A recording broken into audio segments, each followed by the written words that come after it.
Hi guys, welcome back to race number 2. This is the MRC Gran Turismo Touring Car Championship race 2 from round 1, and this is the reverse grid race from Interlagos in Brazil.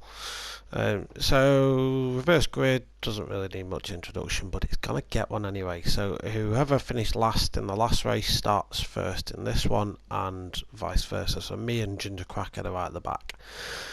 Another thing about the GTTCC is you've picked two cars. So you see, last time we were in the NSX, we've gone for Jaguar for our second car. So we are, where are we? Gotta go the other way, back down here. So we're in our Jaguar now, as you can see right at the back there. A lot of people have picked Jaguar. It's a very popular choice car. Ginger Cracker's gone for the Ferrari. We've got a 650S in there. Jag.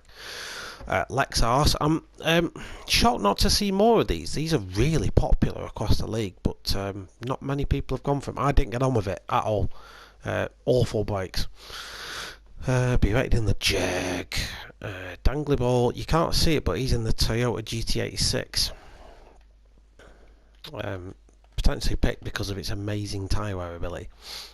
Angus is in the Porsche. Again, I was going to go for the Porsche. Really good car. Really competitive. I just think the Jag edged it for me. Moley in the NSX. Ruffle in the NSX. Mighty Ginger in the Sirocco. A brave choice, because any FF car will just chew its fronts up. Stu Law is in the Porsche, and Nissan Elvis is the only one I've ever seen pick the Peugeot. You can't see it from here, but is in a chrome Peugeot RCZ. Yeah, whether that turns out to be an inspired choice or not too sure. But let's get on with it anyway. Same format as last time, half an hour race, 3 times tyre wear, yada yada yada. The first few laps of this, any reverse race, always absolute mayhem. So we'll just sort of cover what we can and go from there, I guess.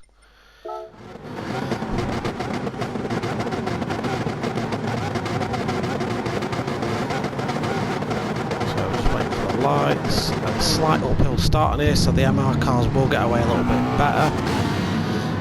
I get a good start. I basically follow Robus through. Stu Law gets a flyer, beats Nissan Elvis off the line. Angus just flies down the inside rough and gets caught in a little bit of a sandwich, but everyone sort of makes it through cleanly. Ginger Cracker got a little bit in a tiz at the back. Be ready to do it so before his connection issues really didn't resolve in this race.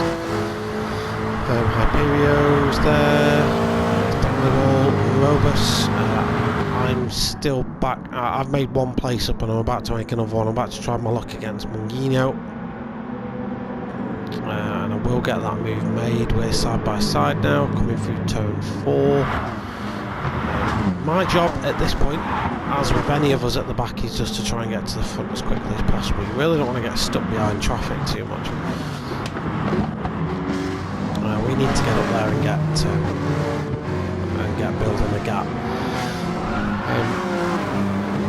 What's happening now though? Stu Law is buggering off into the distance. I know he finished low in the last race, but I think he was something. He's a quick guy, Stu Law, so he's just going to make a break for it now.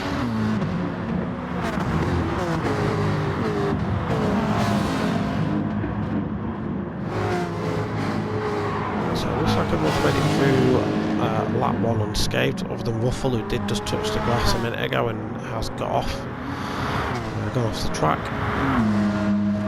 Nissan Elvis coming back at Angus. See, no, Angus backs out of that one. Might Ginger versus B rated. B rated going to hang around the outside. He is. That's a brave and gutsy move, but you can see the lag on this car now. It's all over the place. Imperial holding off Moley, Robus and me. So at this point I've really got nowhere to go. I do back off the throttle here and just basically back out of any sort of move. Yeah, so I see a nice steady entrance to the corner there from me. Someone goes wide, Moley goes wide, Robus for some reason wasn't as quick through that corner as I was. I really don't know why. I didn't seem to do anything wrong, but I just drove up for both of them. Overtaking the week, overtaking the week. We're up into 7th. Hyperion, B-Rated and Mighty Ginger are starting to have a little battle now. That is allowing Angus, Elvis and Stu Law to sort of gap them. So I really want to be getting involved in this as soon as I possibly can. So I am pretty much on the back of Mighty Ginger now. Robus is on the back of me, but I don't defend against him.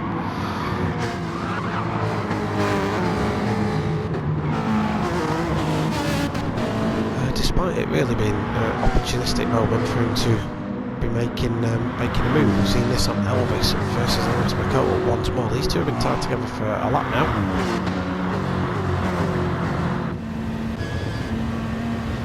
Let's just have a look back from Elvis's viewpoint. I do like that livery on Angus's. Oh, what's that back there? Chaos has broken loose. I saw B-Rated, Hyperion and Ginger involved in that one, so let's just keep an eye on this, see what happens.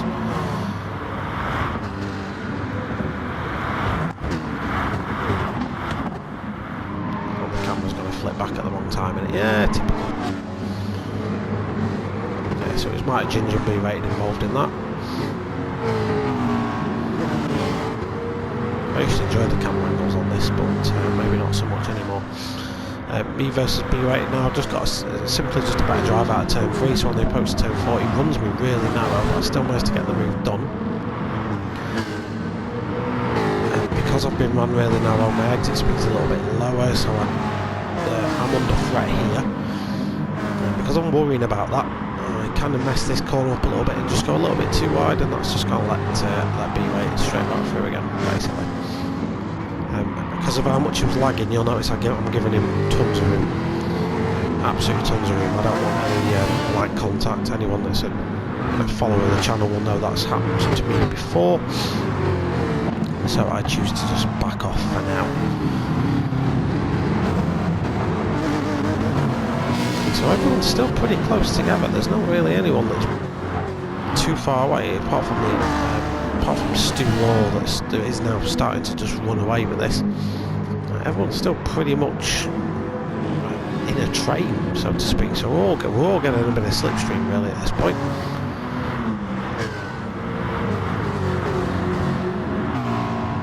So Robus was having a look at me then.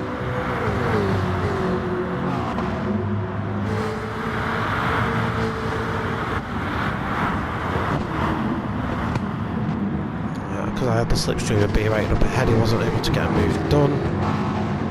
Hyperion's back in the picture now. Munginio's getting himself back in as well in that McLaren. So yeah, there's a big train of cars now, up from second all the way down to, I'd say 8th. Easy. Second to 8th is just one big train. And there's a little bit of a tap going on here. What's that?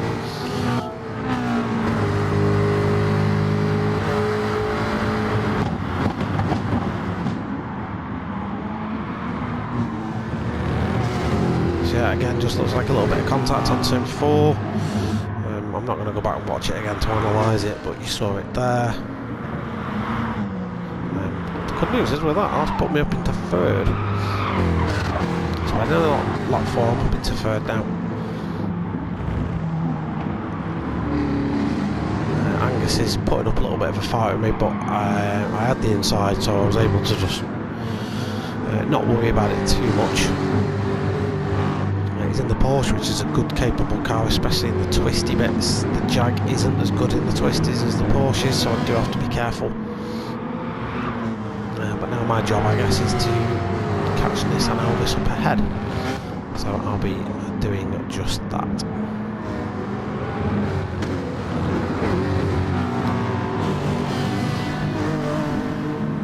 Meanwhile, Ginger Cracker's made his way past Moley, so he's into 10th now.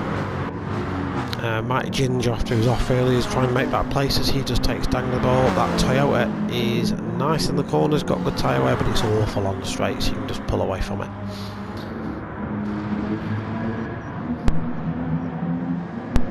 I've not talked about it much, but Stu Law has pulled out a very respectable gap. So he's way out in the lead now. Nissan Elvis has got me approaching him very quickly. So I'm now firmly within his slipstream, and I'm sort of at this point thinking of where I can make a move.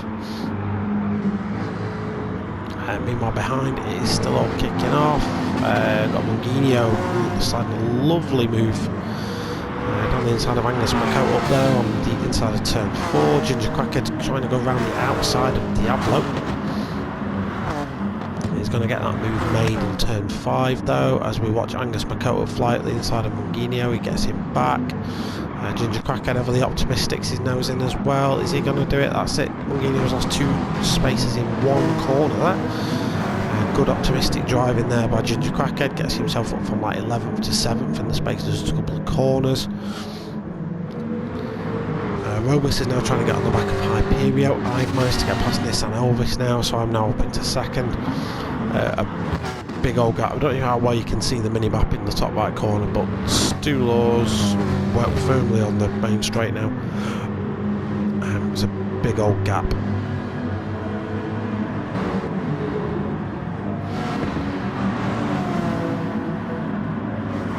So there's still a lot of battling going on. The field's mostly sorting itself out now. What we'll do actually, we'll go for an onboard lap. I'll just take you around a lap of Interlagos, I guess. You can see how we do it. So about 60 metres you're braking. You do want to dive your car to the inside as quickly as you can, just because of the way the track cameras off. You can cut a chunk of that corner there and then hog the curb all the way around onto the little mini straight. See Stulor there in the gap he's got, so I'm nowhere in slipstream. On this corner you just look for a little bit of tarmac on the right, you're braking there, down into 2nd gear, ride the curve on the way across. Careful not to get 2 wheels on the dark AstroTurf because you will get sucked off and not in a good way. Give it the full beans, look for the 50-metre boards, brake roughly just before that and sail the car in. Ease the throttle in as this curve on the right hand starts.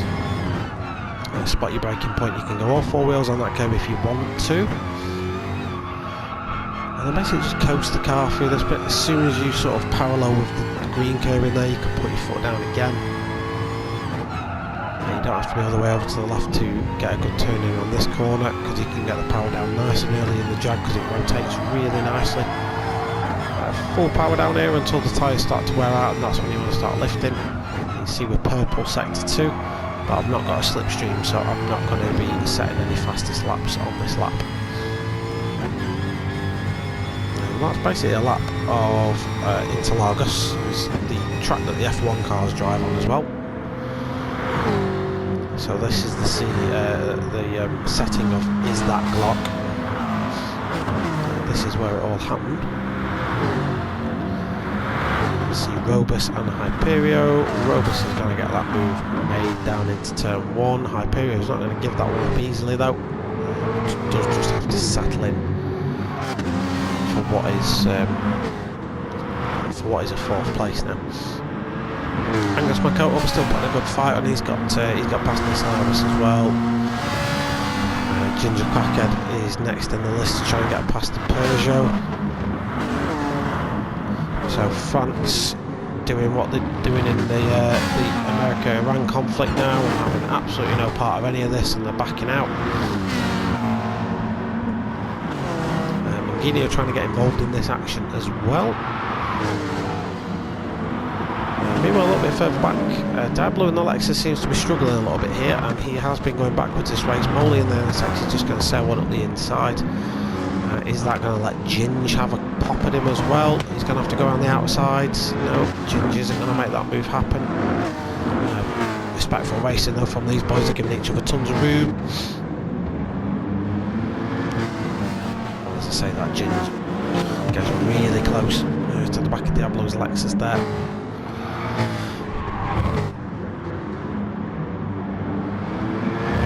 Angus Makoto is starting to drop back from Hyperio up ahead. So Hyperio on his own a little bit. Robus has got some slipstream from me. I was trying to get him out of that slipstream. I knew while he had it, it was a threat.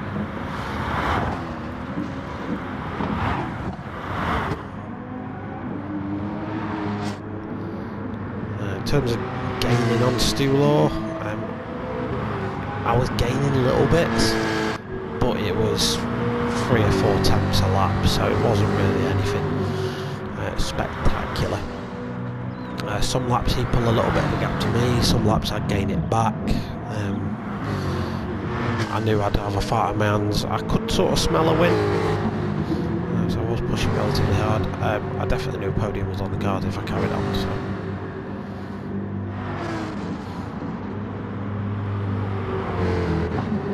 Robus did get a better run out of turn 4.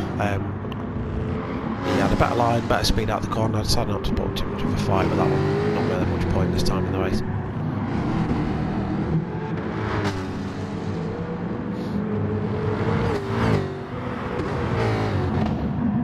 It would have only cost us both a ton of time if I'd have fought him, and there's not really any point. When you've got Hyperion to bear down on, there's bigger fish to fry, really. But it's all kicking off back here. Angus, Ginger Crackhead, who's got past Diablo. Ginger Crackhead's on a brilliant run through the field as well.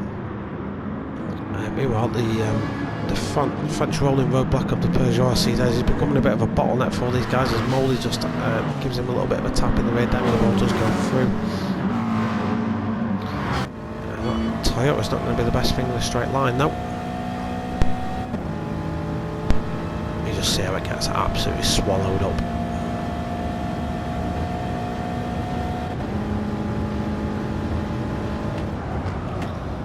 It's better on its brakes, but Ginger's just going to hang it around.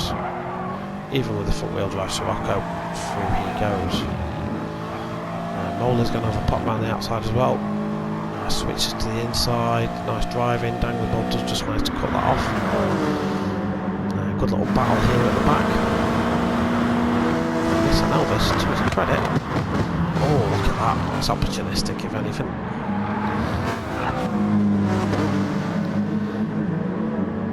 So Ginger made it through, and so did Dangleball.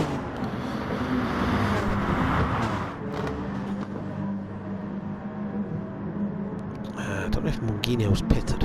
Let's have a look. Yeah, he's pitted.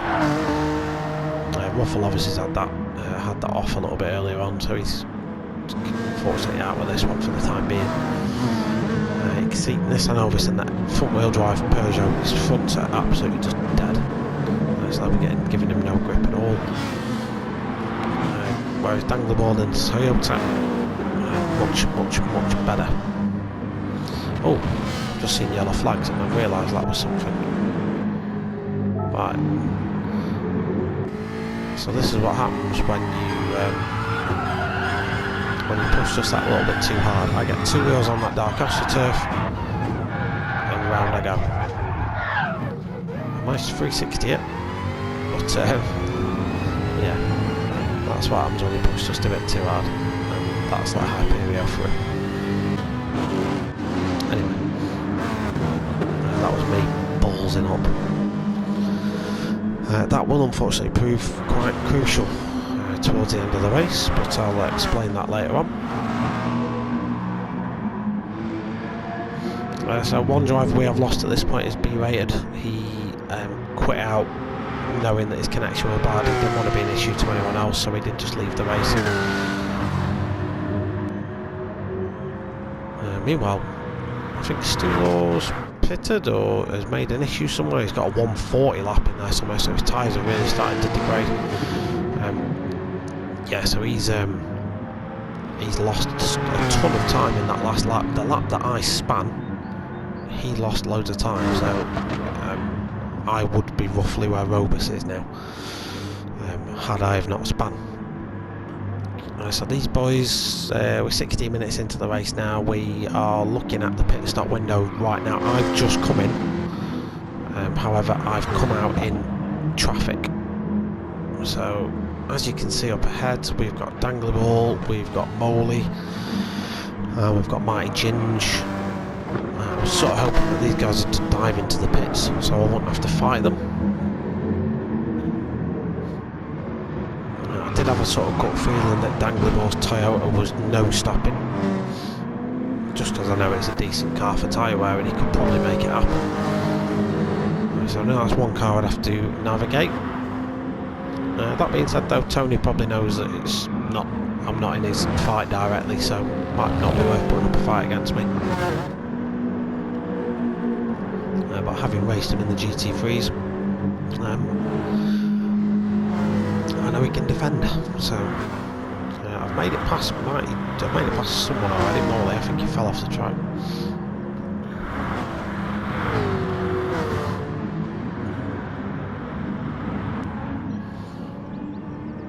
So some pit stops have happened then. So Ginger Crackhead's out in the lead now. He's not pitted yet. Mighty Ginger up into second. Dangly Ball up into third. As Robus just comes out of the pits. So Robus is now pitted. He's gonna be because Stu Law has come out as well. So Ginger Crackhead could help his brother out here by slowing Stu Law down. Mighty Ginger 4th, I'm in 5th, and I have just managed to get past Dangly Bolt. From memory, he basically just let me go. Turn 4, just stayed on the racing line, and I just went down the inside nice and easy.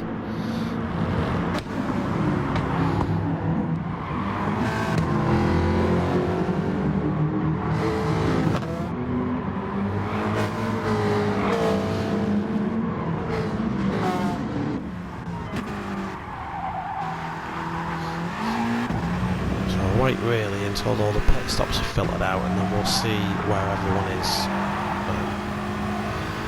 when the chips are down. I was a bit mad at that because I wanted the Sirocco's slipstream, but never mind.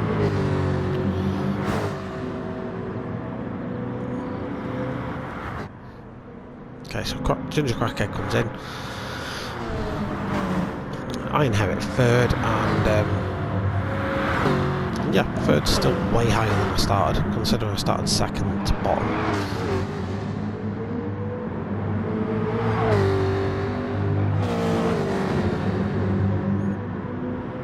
Right, let's catch up with this when things start happening. So we're going to focus on the battle for first place now. So, sorry, the technical battle for first place. Ginger Crackhead's about to peel off into the pits. Up to Stu Law, mid-engined Porsche versus Robus Hood in the front-engine rear-wheel drive Jag. So Stu just messes up the entry into turn 1 a little bit, and that allows Robus sort of into attack zone for the Jag. So Jag's a better straight line car, but the Porsche is better in the corners, providing that he can get the power down and everything nice and calm. I did drive the Porsche in season 9. It was a really nice car to drive, to be fair. Robus, however, doing a really good job of wrestling that car around. We will just stick with this for the time being. There's no massive battles going on track elsewhere. There is a bit of a pack of Angus McCote, Diablo and all that lot. But given that this is for the lead, we'll just keep an eye on this for a lap or two.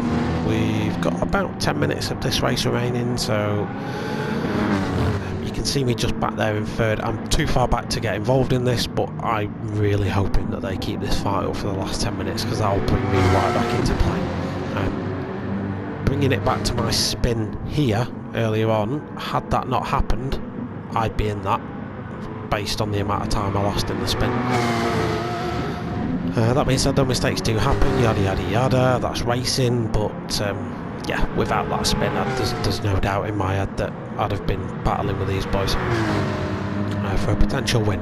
But I'm happy in third at the minute, and there's still 10 minutes to try and grab a second or maybe even a first if they do carry on fighting. So Robus is going to go around the outside of turn 1 against a mid-engine Porsche. He's not going to be able to get that done here. The Porsche just hang it. So Stu is going to be wise to stay left. Robus is then going to be forced onto the racing line, so to speak, but because he's in a Jag, he's just faster. So a bit of a lock of the brake on the way in, but he's going to get the switchback move done on Stu Law and get on the inside. Stu's going to have the inside for turn 5 though, but Robus does just manage to cover that off. Move done. In the Jag. We are in the twisty section of the track though. This is where the Porsche really does come alive, so Robus has got to be really careful here. Because Stu is going to be on him like a fat kid on a cupcake. He seems to be really careful with his lines. I have taken a little bit of time out of these guys because of their fighting, but nowhere near enough. Absolutely nowhere near enough to even get a slipstream, so I'm still too far back to really get involved. I've took about a second out of them that lap, but they had like 4 or 5 seconds on me at that time. So Robus in the Jag, pretty safe at this point. Let's have a bit of a recap of the field and see where everyone is. So as we've just seen, Stu Law in second.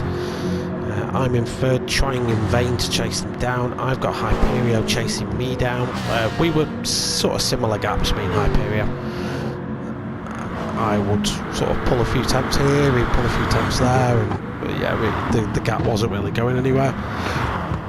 Dangly Ball hasn't stopped yet in that Toyota. That tyre wear is really going to start to hurt him at some point. He's taken the Racing Super Soft tyres 22 minutes, 14 laps of this track. They're going to really fall off in a few minutes time. He's got Ginger Crackhead chasing him down, and there's probably not much point in fighting that one, so I imagine Ginger Crackhead will make a move happen.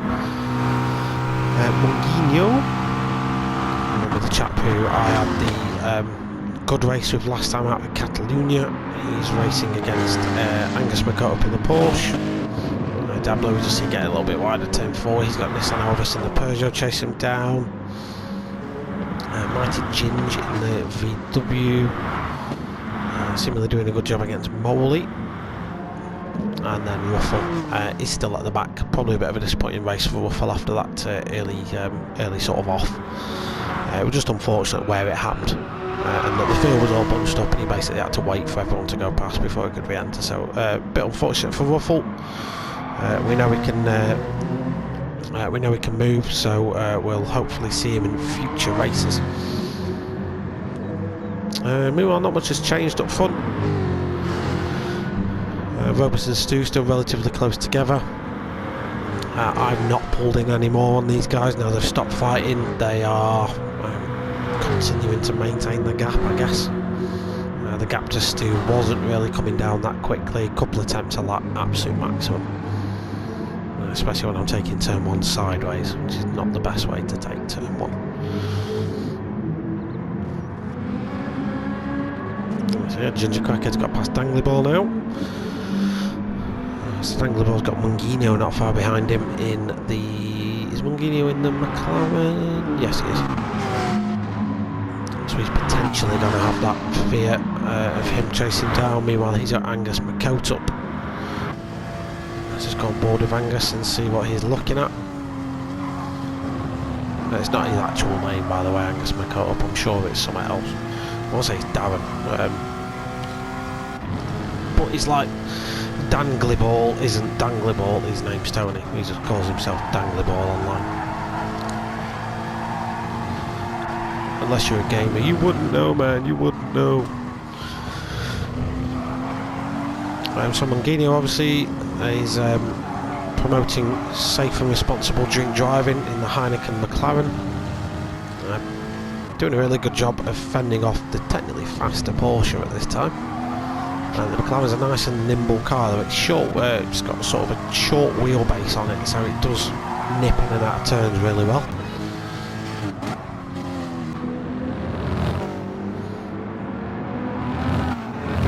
You do have to drive it a bit differently to get the best out of it. Diablo drifting that Lexus. It's got a few battle scars on it as well, that one. My Ginger's going to be able to get past him, I should imagine. Sirocco's an absolute beast in a straight line.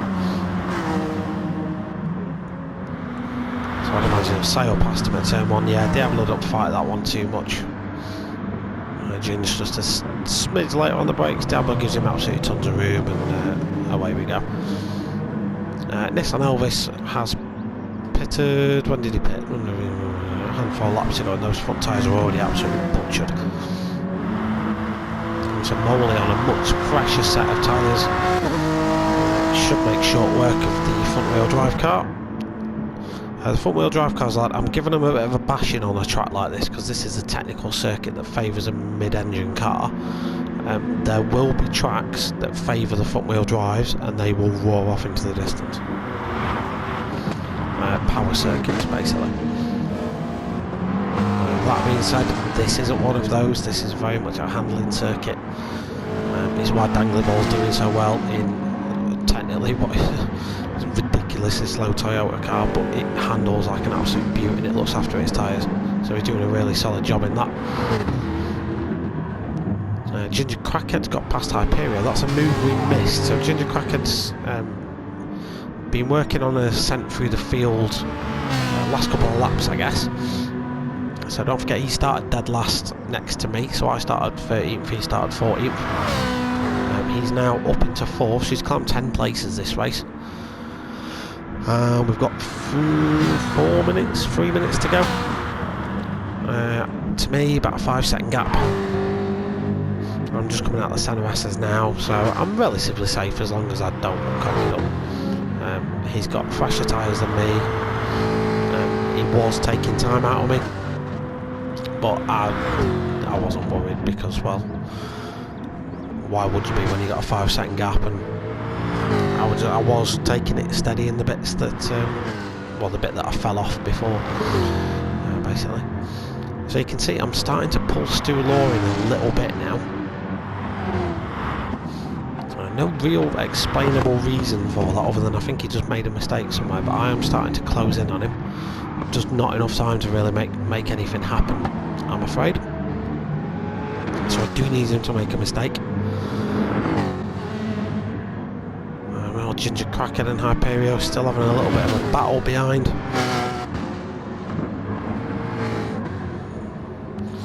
It's a little bit of a lag spike there from Hyperio, but both of these guys giving each other plenty of room.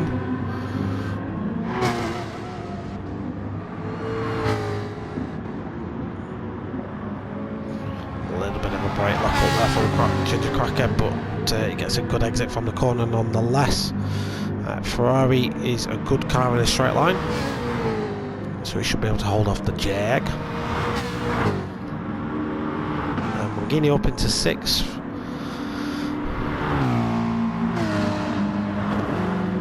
Obviously we covered him from Angus's point of view not so long ago. Danglerball still doing a good job in 8th. Mike Ginge, after you saw getting past Diablo a little while ago, has got past Moley as well. Oh no, sorry, Moley's got past. Moley's gone the other way, my apologies. So, this is about it. We're a minute away from the flag being dropped. Robus has got a comfortable lead out in front now, and he's just sort of controlling the pace from his perspective. Stu Law's comfortably ahead of me.